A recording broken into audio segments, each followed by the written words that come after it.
Bayangkan, suatu hari kamu bangun pagi, membuka jendela, tetapi matahari tidak terlihat. Bukan karena mendung, bukan karena hujan, tetapi karena langit tertutup debu yang berasal dari ledakan nuklir ribuan kilometer dari tempatmu berada. Laut yang biasanya menjadi sumber makanan mulai tercemar partikel radioaktif. Hasil tangkapan ikan menurun drastis, dan negara-negara di dunia mulai mengalami krisis pangan.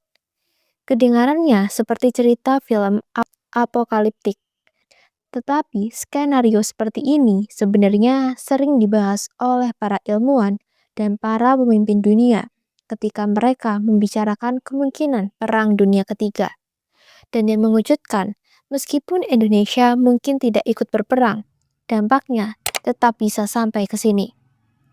Beberapa waktu lalu, Presiden Indonesia Prabowo Subianto menyampaikan kekhawatirannya tentang kemungkinan konflik global besar ketika ia berbicara setelah menghadiri pertemuan para pemimpin dunia di Forum Ekonomi Dunia di Davos. Ia mengatakan banyak pemimpin dunia membicarakan resiko konflik yang semakin meningkat, terutama dengan adanya ketegangan antara negara besar dan ancaman penggunaan senjata nuklir. Menurutnya, jika perang besar benar-benar terjadi, negara seperti Indonesia tidak akan bisa sepenuhnya menghindari dampaknya. Dalam pernyataannya, Prabowo juga menekankan satu hal penting.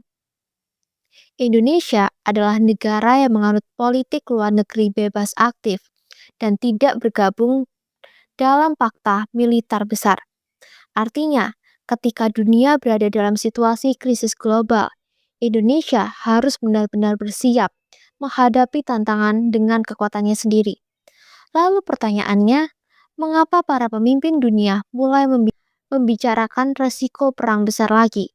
Seberapa nyata ancaman itu? Dan kalau hal buruk itu benar-benar terjadi, apa dampaknya bagi Indonesia?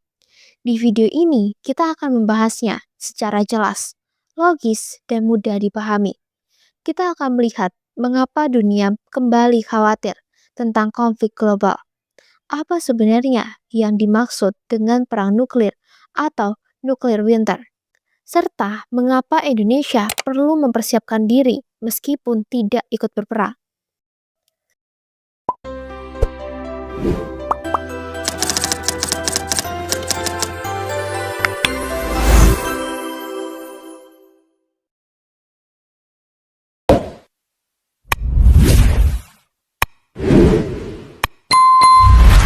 Mengapa dunia kembali khawatir tentang perang besar? Dalam beberapa tahun terakhir, ketegangan geopolitik di berbagai wilayah dunia meningkat cukup tajam. Konflik di Timur Tengah, rivalitas antara negara-negara besar, serta perlombaan teknologi militer membuat banyak analis keamanan internasional mulai berbicara kembali tentang kemungkinan konflik global yang lebih besar. Hal ini bukan berarti perang dunia pasti akan terjadi, tetapi situasinya cukup serius sehingga banyak pemimpin dunia merasa perlu membicarakannya secara terbuka. Jika kita melihat sejarah, dua perang dunia sebelumnya terjadi bukan karena satu peristiwa tunggal, melainkan karena akumulasi ketegangan yang terus meningkat selama bertahun-tahun. Negara-negara membangun aliansi militer, memperkuat persenjataan, dan saling curiga satu sama lain. Situasi itu perlahan menjadi seperti deretan domino. Ketika satu jatuh, yang lain ikut jatuh. Itulah yang membuat para pemimpin dunia saat ini sangat berhati-hati melihat berbagai konflik regional yang bisa memicu eskalasi lebih besar. Salah satu faktor yang sering dibahas adalah konflik di Timur Tengah, terutama ketegangan antara Iran dan Israel, yang juga melibatkan Amerika Serikat.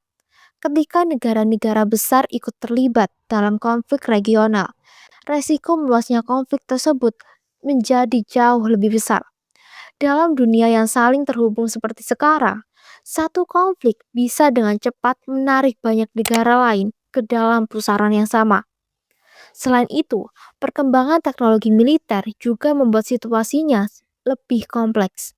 Senjata hipersonik, sistem pertahanan udara canggih, drone tempur, hingga senjata nuklir modern membuat kemampuan penghancuran menjadi jauh lebih besar dibanding masa lalu. Dalam kondisi seperti ini, kesalahan perhitungan kecil saja bisa berujung pada konsekuensi yang sangat besar. Karena itulah, berbagai forum internasional seperti Pertemuan Pemimpin Dunia sering membahas stabilitas global. Mereka mencoba mencari cara untuk mencegah konflik besar sebelum benar-benar terjadi. Diplomasi, kerjasama ekonomi, dan perjanjian keamanan menjadi alat utama untuk menjaga keseimbangan dunia. Jadi, ketika para pemimpin dunia berbicara tentang kemungkinan konflik besar, itu bukan berarti mereka sedang menakut-nakuti masyarakat. Justru sebaliknya, pembicaraan itu biasanya bertujuan untuk mengingatkan semua pihak bahwa stabilitas global harus dijaga dengan serius. Apa yang terjadi jika perang nuklir terjadi? Perang dunia di era modern sangat berbeda dengan perang besar di masa lalu. Jika konflik besar terjadi sekarang, banyak analis percaya bahwa senjata nuklir berpotensi menjadi bagian dari skenario terburuknya. Senjata ini memiliki daya hancur yang jauh lebih besar dibandingkan bom konvensional. Untuk memahami skalanya, bayangkan satu kota besar yang dalam hitungan detik berubah menjadi area kehancuran total. Ledakan nuklir menghasilkan panas luar biasa, gelombang kecut yang menghancurkan bangunan, serta radiasi yang bisa membahayakan manusia dan lingkungan. Bahkan setelah ledakan terjadi, efeknya masih bisa berlangsung bertahun-tahun. Radiasi dari senjata nuklir dapat menyebar melalui udara, air, dan tanah. Partikel radioaktif bisa terbawa angin ke wilayah yang sangat jauh dari lokasi ledakan. Inilah yang membuat negara yang tidak ikut berperang sekalipun tetap beresiko terkena dampaknya. Contohnya, bisa kita lihat dari berbagai penelitian tentang uji coba nuklir pada abad ke-20. Partikel radioaktif dari ledakan tersebut ditemukan di berbagai belahan dunia, bahkan di tempat yang sangat jauh dari lokasi percobaan. Hal ini menunjukkan bahwa dampak nuklir tidak mengenal batas negara. Selain itu, laut juga bisa ikut tercemar. Jika partikel radioaktif jatuh ke laut, organisme laut dapat menyerapnya. Ikan dan biota laut lainnya kemudian bisa membawa partikel tersebut ke rantai makanan manusia. Dalam jangka panjang, hal ini bisa mempengaruhi kesehatan dan keamanan pangan. Karena alasan inilah, banyak negara di dunia berusaha menghindari penggunaan senjata nuklir. Dampaknya terlalu besar dan terlalu luas, sehingga hampir tidak mungkin ada pihak yang benar-benar menang dalam perang nuklir. Ancaman nuklir winter yang sering dibahas para ilmuwan. Selain dampak langsung dari ledakan nuklir, ada satu skenario lain yang sering dibahas oleh para ilmuwan, yaitu fenomena yang disebut nuclear winter. Istilah ini merujuk pada kemungkinan perubahan iklim ekstrim setelah perang nuklir besar. Ketika bom nuklir meledak di banyak kota, kebakaran besar akan terjadi di berbagai wilayah. Kebakaran ini dapat menghasilkan asap dan debu dalam jumlah sangat besar yang naik tinggi ke atmosfer. Jika jumlahnya cukup banyak, partikel tersebut bisa menyerap ke seluruh dunia. Bayangkan, atmosfer bumi seperti kaca jendela besar yang biasanya membiarkan sinar matahari masuk. Dalam skenario nuklir winter, debu dan asap yang menumpuk di atmosfer akan bertindak seperti tirai tebal yang menghalangi cahaya matahari. Jika sinar matahari berkurang secara drastis, suhu bumi bisa turun. Tanaman akan kesulitan tumbuh karena kekurangan cahaya. Musim tanam terganggu dan produksi pangan global dapat menurun tajam. Situasi ini berpotensi memicu krisis pangan di berbagai negara. Beberapa penelitian ilmiah menunjukkan bahwa efek seperti ini bisa berlangsung cukup lama, tergantung seberapa besar skala konflik nuklir yang terjadi. Itulah sebabnya banyak ilmuwan menyebut perang nuklir sebagai salah satu ancaman terbesar bagi peradaban manusia.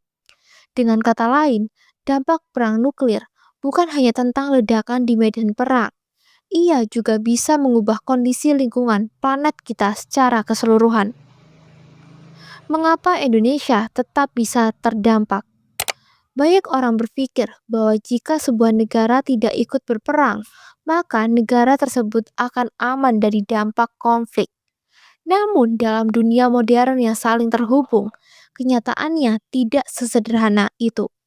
Indonesia memang berada jauh dari banyak wilayah konflik global. Namun, faktor seperti arus udara, arus laut, dan perdagangan internasional membuat dampak sebuah krisis global bisa menyebar kemana saja. Jika terjadi gangguan besar pada ekonomi dunia, hampir semua negara akan merasakannya. Contohnya dapat dilihat dari krisis energi atau krisis pangan global yang pernah terjadi. Ketika satu wilayah dunia mengalami gangguan produksi atau distribusi, harga barang di berbagai negara lain bisa ikut naik. Hal ini terjadi karena rantai pasok global saling terhubung. Jika konflik besar benar-benar terjadi, dampak ekonominya bisa sangat luas. Perdagangan internasional dapat terganggu, jalur pelayaran mungkin tidak nyaman, dan harga energi bisa melonjak tajam. Semua itu akan memengaruhi kehidupan sehari-hari masyarakat. Selain ekonomi, faktor lingkungan juga berperan. Seperti yang sudah dijelaskan sebelumnya, partikel radioaktif atau perubahan iklim akibat perang nuklir tidak mengenal batas negara. Dampaknya bisa menjangkau wilayah yang sangat jauh dari lokasi konflik. Karena itulah, banyak pemimpin negara menekankan pentingnya kesiapan nasional. Bukan karena perang pasti terjadi, tapi karena setiap negara perlu memiliki kemampuan untuk menghadapi berbagai kemungkinan krisis global. Ketika para pemimpin dunia membicarakan kemungkinan konflik global, tujuan utamanya bukan menebar ketakutan, melainkan mengingatkan bahwa stabilitas dunia tidak boleh dianggap remeh. Sejarah telah menunjukkan bahwa konflik besar seringkali berawal dari ketegangan kecil yang terus dibiarkan meningkat. Bagi Indonesia, pesan utamanya adalah pentingnya kesiapan dan kemandirian. Dunia mungkin tidak terlalu stabil, tetapi dengan strategi yang tepat, kerjasama internasional, serta ketahanan nasional yang kuat, negara ini dapat menghadapi berbagai tantangan global. Pada akhirnya, harapan semua orang tentu sama. Dunia tetap damai dan konflik besar dapat dihindari. Namun, memahami resiko yang ada adalah langkah penting agar kita tidak lengah menghadapi masa depan. Karena dalam dunia yang saling terhubung seperti sekarang, apa yang terjadi di satu tempat bisa memengaruhi seluruh planet. Dan itulah alasan mengapa isu seperti ini, kemungkinan perang dunia, selalu menjadi perhatian serius bagi para pemimpin dan masyarakat di seluruh dunia.